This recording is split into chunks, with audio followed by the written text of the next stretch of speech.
안녕하세요. 고운고등학교 1학년 학생들을 위한 수학 문제 해결력 대회를 시작하도록 하겠습니다. 이 방송은 문제를 정확하게 이해할 수 있도록 문제 해석을 도와주고 창의적인 풀이법을 생각할 수 있도록 돕기 위해 제작되었습니다. 문제의 풀이를 연습장을 이용해서 풀고 마지막 장에 있는 답안지에 답과 풀이 과정을 써주시면 됩니다. 풀이 과정을 쓰지 않아도 되는 문제가 있으니 문제는 끝까지 잘 읽고 풀어주시기 바랍니다. 각 문항은 50점 기준으로 가산점 10점이 더 부여되어 480점 만점입니다. 가산점은 모범답안보다도 창의적인 방법으로 푼 경우에 문제당 10점씩 추가로 부여됩니다. 자, 그럼 1번 문제부터 보도록 할까요? 주사위는 마주보고 있는 면의 합이 7이 되도록 만들어진다. 주사위 64개를 그림과 같이 정육면체 모양으로 쌓았을 때 면이 붙어서 보이지 않는 면의 눈들의 총합을 구하시오. 수학에서 중요한 문제를 해결하는 방법 중에 하나는 전체에서 알고 있는 부분을 뺐을 때 모르는 부분을 구할 수 있다라는 거죠. 우리가 중학교 때 확률 배울 때 여사건의 확률에 대해서 배워본 적 있죠? 여사건에 대한 확률. 자, 그 다음 또 어떤 경우도 있냐면 우리가 다음 학기에 2학기 때 배울 집합이라는 단원에서도 여집합에 대한 내용이 나옵니다. 이 여사건 혹은 여집합, 이와 관련된 성질을 이용해서 문제를 풀면 1번 문제는 아주 간단하게 풀 수가 있습니다. 자, 다음은 2번 문제입니다. 7을 6이라고 하고 6은 7이라고 한다면 도대체 7 곱하기 7은 무엇일까라는 게 질문이죠. 자, 여러분 이런 고민을 해본 적이 있습니까? 숫자가 왜 생겨났을까? 왜 하나는 1이라고 쓰고 둘은 2라고 쓸까? 이런 고민을 해본 사람이라면 아마 이 두 번째 문제는 간단하게 해결할 수 있을 것입니다. 직접 한번 풀어보세요. 자, 3번 문제에 대해서 설명을 드리겠습니다. 문제를 먼저 읽어보면 한 상인이 아프리카에 가서 코끼리 75마리를 샀다. 그런데 그곳엔 아주 깊은 늪이 있어서 뗏목을 타야만 건널 수 있었다. 그런데 뱃사공은 뱃삭으로 반드시 건너게 해준 물건의 반을 받는 사람이었다. 영리한 상인은 그러기로 약속을 하고 늪을 건너왔다. 만약 당신이 상인이라면 뱃사공에게 몇 마리를 뱃삭으로 줬을지 쓰고 그 이유를 자세히 써주세요. 자, 이 아프리카 상인에 관한 문제는요, 일상생활에서 엄청나게 많이 쓸 수 있는 문제 해결 방법입니다. 간단히 생각해보면 75마리의 반을 주고 건너오면 되겠죠. 그죠? 그냥 아주 기본적인 방법입니다. 그런데 굳이 우리가 뱃삭으로 내야 될 것을 데리고 건널 필요는 없겠죠. 그죠? 비용을 절약할 수 있는 방법. 굳이 우리 그것을 싣고 올 필요가 없다라는 거죠. 4번에 대한 힌트입니다. 4번은 x제곱 플러스 x 플러스 1의 지수 x 플러스 3 이퀄 0이라는 등식을 만족하는 정수 x의 값들의 합을 구하시오 라는 것이 질문입니다. 자, 이 문제는 명확한 답이 있다고 했죠. 그죠? 자, 여러분들이 이와 같은 문제를 풀기 위해서 생각해야 될 것은 바로 비판적 사고입니다. 답이 몇 개인지 모르잖아요. 그죠? 엄청나게 많은 생각을 해야 된다는 거죠. 자, 간단하게 해서 답이 탁 나오는 게 아니라 또 내가 뭘 빠뜨린 게 있나, 뭘 놓친 것이 없나 살펴봐야 된다는 거죠. 비판적인 사고를 갖고 수학 문제를 대할 때 정확한 답을 얻을 수 있습니다. 뭔가 빠뜨린 것이 없는지 늘 생각하는 것과 함께 다른 사람, 즉 여기서는 문제 낸 사람이겠죠. 문제 낸 사람을 이해하려고 하는 공감 능력이야말로 올바른 답을 얻기 위한 필수적인 조건입니다. 요구 조건입니다. 여러분들 꼭 이 문제 끝까지 포기하지 말고 풀어보도록 하세요. 5번 문제입니다. 다음과 같이 첫 번째 수와 두 번째 수가 주어져 있다. 세 번째 수는 두 번째 수의 1을 더해서 첫 번째 수로 나눈 것이고 네 번째 수는 세 번째 수에다 1을 더해서 두 번째 수로 나눈 것입니다. 자, 이와 같은 상황에서 5개의 원에 모두 같은 숫자가 들어가려면 어떤 수가 들어가야 할까요? 자, 5번 문제군요. 5번 문제. 그 회전하는 그 오각형에 들어간 수들이 같은 것입니다. 제가 조금 추가적인 설명을 하도록 하겠습니다. 뭘 답을 써야 되는지 정확하게 알아야 되는데, 이 문제에서는 5개의 원에 모든 같은 숫자가 들어가려면 어떤 수가 들어갈 수 있는가라는 것이고요. 추가적인 설명을 해 보겠습니다. 자, 질문은 여러분들은 문제지를 가지고 있으니까 보시고요. 제가 이 첫 번째 문제에 대해서 설명을 하겠습니다. 자, 여기가 첫 번째 칸이고요. 여기가 두 번째 숫자입니다. 자, 여기가 세 번째 숫자, 네 번째 숫자, 다섯 번째 숫자, 다시 뱅글뱅글 돌아가죠. 화살표가 이렇게 있으니까 다시 그 다음 단계 이렇게 됩니다. 자, 그런데 이 세 번째 숫자는 어떤 숫자냐? 세 번째 숫자는 어떤 숫자냐? 이 두 번째 숫자 3에다 1을 더하고 바로 앞에 있는 첫 번째 숫자로 나누어 준 값입니다. 그러니까 이게 1분의 4가 돼서 결국은 4가 되겠죠. 그죠? 여기에는 4가 들어갑니다. 자, 그 다음에 여기 네 번째 있는 숫자, 네 번째 있는 숫자를 볼까요? 네 번째 있는 숫자는 이 세 번째 있는 숫자 4에다가 1을 더해서 그 앞에 있는 두 번째 있는 숫자 3으로 나눈 것입니다. 얘는 정리가 안 되네요. 3분의 5가 되네요. 그죠? 3분의 5. 자, 여기는 3분의 5가 들어갔습니다. 자, 그 다음에 다섯 번째 숫자를 보죠. 다섯 번째 숫자. 다섯 번째 숫자 여기에 들어갈 수는 바로 앞에 있는 숫자 3분의 5에다가 곱이 아니죠. 1을 이렇게 더한 다음 다시 그 앞에 있는 수 4로 나눈 것입니다. 자, 그런데 이것은 지금 여기 번분수가 됐네요. 그죠?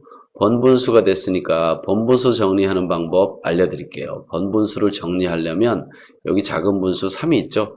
다른 분수가 있으면 공배수를 정하면 되는데 여기 3이 있으면 3이라는 값을 분모 분자에 똑같이 이렇게 곱해줍니다. 초등학교 때 배우죠. 분모 분자에 같은 수를 곱해주면 그 분수의 값은 변하지 않는다. 따라서 여기 분모는 3, 4, 12가 되고요.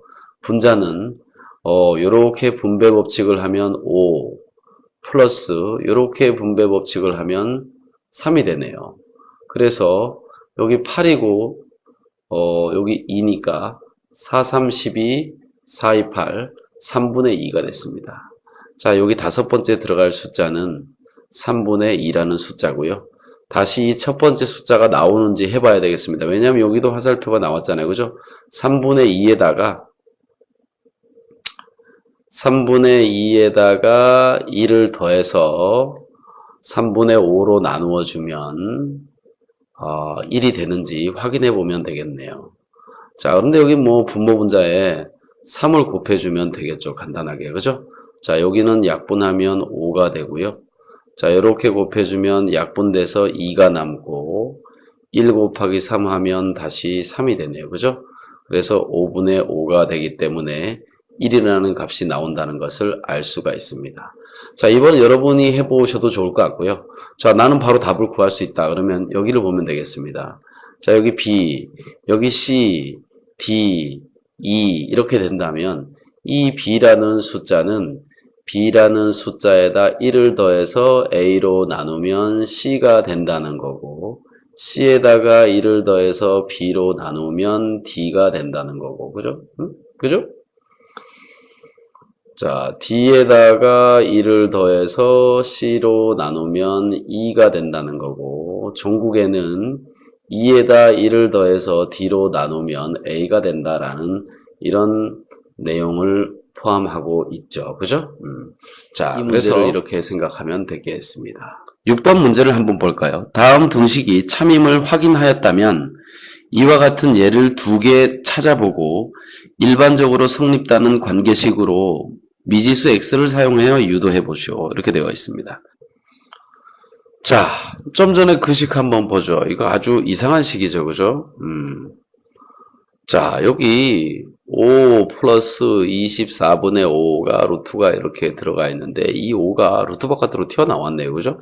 아까 그 몇 번이었죠? 아까 몇 번이었지? 4번. 지수와 이렇게 지수 법칙을 이용해서 계산하는 문제.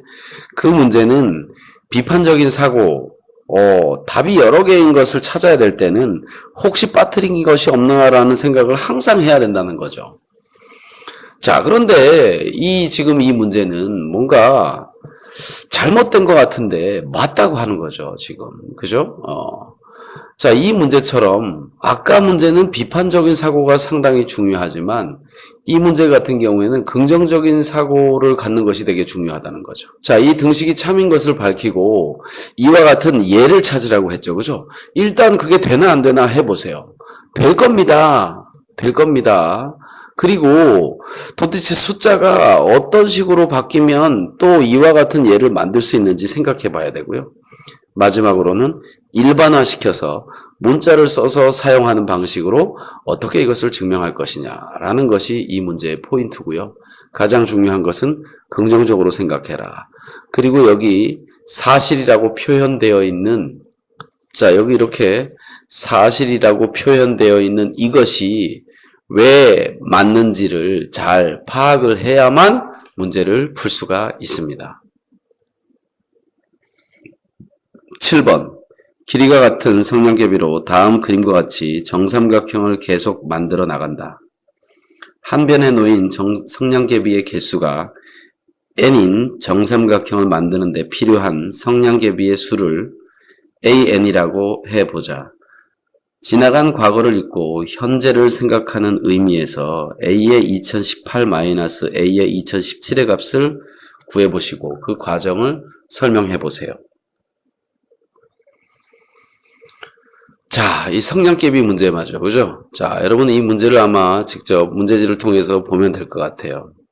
수학이 위대한 학문인 이유를 조금이나마 알 수 있는 그런 문제입니다. 자, 이 문제는 어떤 문제냐면 아주 어려운 문제들이 가지고 있는 속성을 하나 가지고 있어요. 이 문제에 힌트를 주도록 하죠.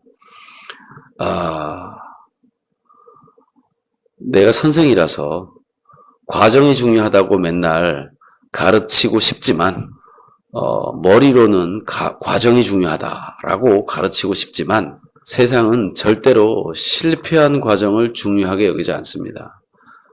결과가 훨씬 더 중요하며 더 나아가서 좋은 결과에 대한 과정을 중요하게 여기죠. 좋은 결과가 나온 것에 대한 과정을 중요하게 여깁니다. 과정이 중요하다는 얘기를 하면서 에디슨의 전구 얘기를 많이 해요. 에디슨이 전구를 개발할 때 수천만 번, 수백 번, 수천 번 실패를 하면서 전구를 만들었다. 천만의 말씀이에요. 전구가 만들어졌기 때문에 그 사람이 수백 번, 수천 번 실패한 것이 의미가 있어지는 겁니다. 대신에 과정이 중요한 이유는 뭐냐 하면 결과를 만들기 위해서 그 실패하는 과정이 필요한 거죠. 실패는 성공의 어머니라고 하잖아요. 그죠? 그러나 세상 사람들은 어디에 관심이 있어요? 성공한 것에 관심이 있습니다. 실패한 것에 절대 그 과정을 의미를 두지 않습니다. 자, 이 문제에서 제가 아주 여러 번 얘기했죠. 결과가 중요하다. 결과가 중요하다. 결과가 중요하다. 이 문제의 힌트는 결과입니다. 결과가 중요하다는 거죠. 이 문제의 결과는 무엇인가? 내가 무엇을 찾으려고 하는 것인가?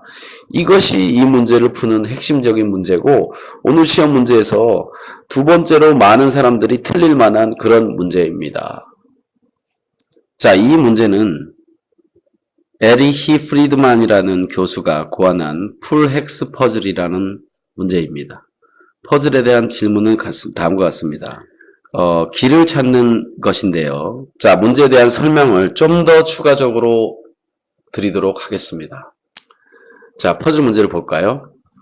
자, 거기 영어로 된 부분을 번역해 준다고 했는데 이렇게 생각을 해보면 되겠습니다. 자, 여기 방향을 꺾어야 될 조건에 대한 얘기가 나왔는데요. 방향을 꺾어야 될 조건에 대해서 알아보도록 하겠습니다. 자, 만약에 어떤 상황에서 이렇게 가고 있다면 자, 한 칸만 더 가면 이 검은색 블럭을 만나게 되죠. 그죠? 검은색 육각형을 만나게 됐을 때 방향을 틀어야 됩니다. 여기서 방향을 틀 수밖에 없어요. 자, 그래서 방향을 틉니다. 이렇게 이쪽으로 방향을 틀었다고 해봅시다. 이때만 틀 수 있어요. 이때는 이리 가도 되고 이리 가도 되고 요리 가도 됩니다. 이리 가도 되고 요리 가도 되고 요리 가도 돼요. 어디로 가도 돼요. 여기는 까만 블럭이니까 안 되고 여기는 이미 왔던 데니까 안 되겠죠. 자, 이 중에 하나를 선택해서 갑니다. 이렇게 갑니다.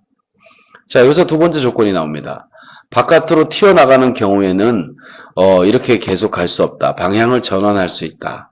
방향을 전환할 수 있다. 이렇게 전환할 수 있습니다. 자, 그래서 이렇게 전환을 했습니다. 자, 여기도 마찬가지로 바깥으로 튀어나오게 되네요. 그죠? 그래서 내가 여기서 이렇게 꺾었습니다. 자, 여기는 그 다음 세 번째 조건이 되겠네요. 자, 이 방향으로 이렇게 갔을 때, 더 갔을 때 이미 지나간 방을 통과하게 됩니다. 이거 더 가면 안 된다는 거죠. 이미 지나간 육각형 부분을 들어가면 통과할 수 없다. 그래서 방향을 또 바꿔야 됩니다. 자, 이런 식으로 방향 바꾸는 조건이에요. 자, 먼저 이렇게 가다가 까만 블럭을 만나면 방향을 바꾼다. 바깥으로 튀어나가기 직전에 바꿀 수 있다. 가는 중간에는 절대로 못 바꾼다. 아시겠죠? 자, 이렇게 갔습니다. 이렇게 해서 까만 블럭을 만났을 때 방향을 바꿀 수가 있다. 그런데 이미 지나간 데를 또 가게 되면 안 되니까 방향을 바꿀 수가 있다. 바깥으로 튀어나가려고 하니까 방향을 바꿀 수가 있는데 이제는 갈 데가 없다. 똑같은 데를 두 번 가면 안 되니까. 자, 이와 같은 바탕을 가지고 밑에 있는 문제를 풀면 되겠습니다. 자, 이제 제가 마지막 문제까지 다 설명을 해드렸는데요. 어떻습니까? 재미있지 않았나요? 재미없었나? 자, 이 시간이 시험 혹은 대회라고 생각하지 마시고 수학적인 능력을 키우는 재미난 시간이었다고 해주면 좋겠습니다. 여러분들한테 또 이런 기회에 또 다른 문제들을 가지고 여러분들을 재밌는 수학의 세계로 이끌 수 있는 기회가 많았으면 좋겠습니다.